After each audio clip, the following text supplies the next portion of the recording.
All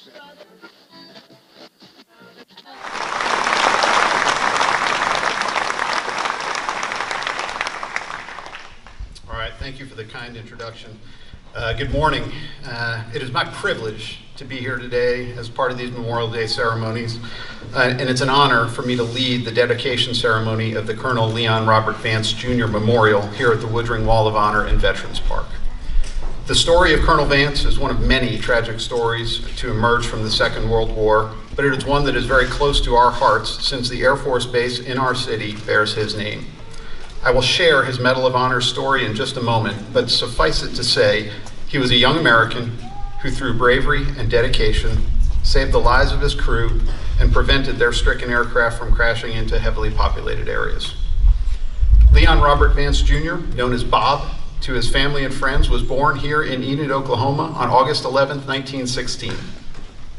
He was a high-performing athlete and received numerous honors as a student before graduating from high school in 1933. After attending university, he went to the prestigious military academy at West Point, New York in 1935 and graduated in 1939. It was at West Point where he would meet and marry his wife, Georgette Brown. He and Georgette would later have a daughter after whom Vance would name his aircraft, the Sharon D. Prior to deploying to war, Vance undertook training on consolidated B-24 Liberator bombers, and in October of 1943, as a lieutenant colonel, he was posted to Europe with the newly formed 489th Heavy Bombardment Group as the deputy group commander. One of the last groups to be assigned to the European theater, they were a part of the storied 8th Air Force and the 95th Combat Bombardment Wing.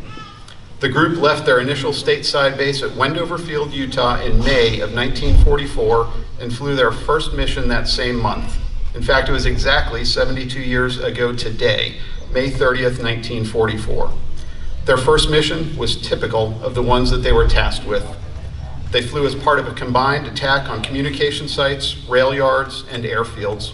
A total of 364 B-24s attacked Luftwaffe bases, along with other targets of opportunity in the German homeland.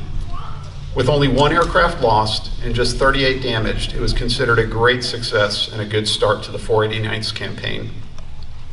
As the buildup to D-Day and Normandy developed, Vance and the 489th would be assigned to targets in northern France in support of the upcoming Allied invasion.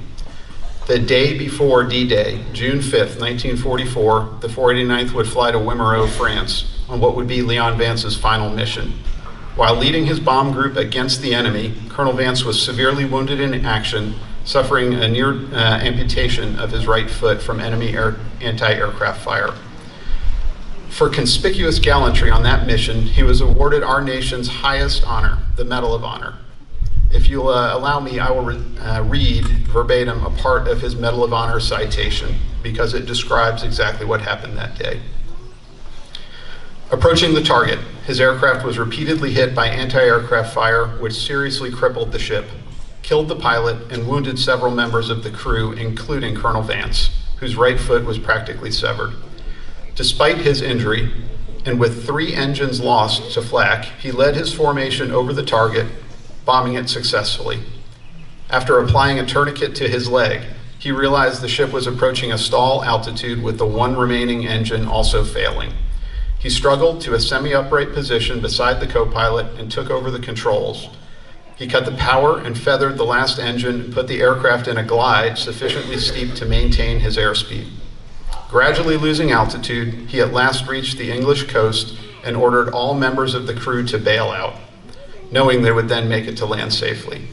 But he received a message over the intercom system which led him to believe that one of the crew members was unable to jump because of his injuries.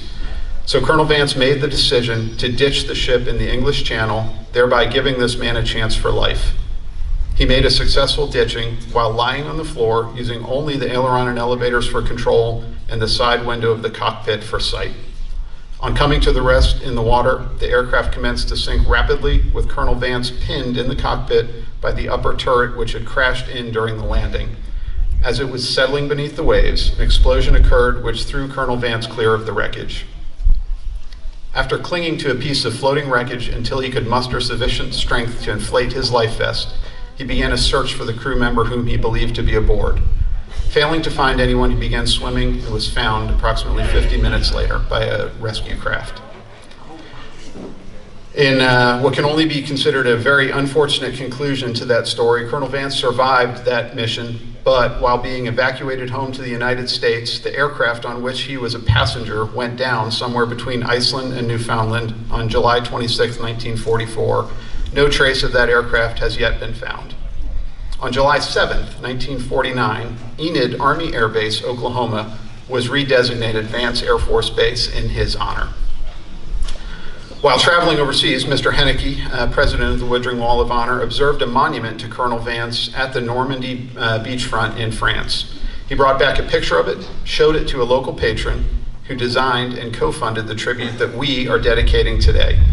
It is my great pleasure to dedicate that monument and to pass on thanks from the entire Vance family to the Woodring Wall of Honor and these two patriots for this great tribute.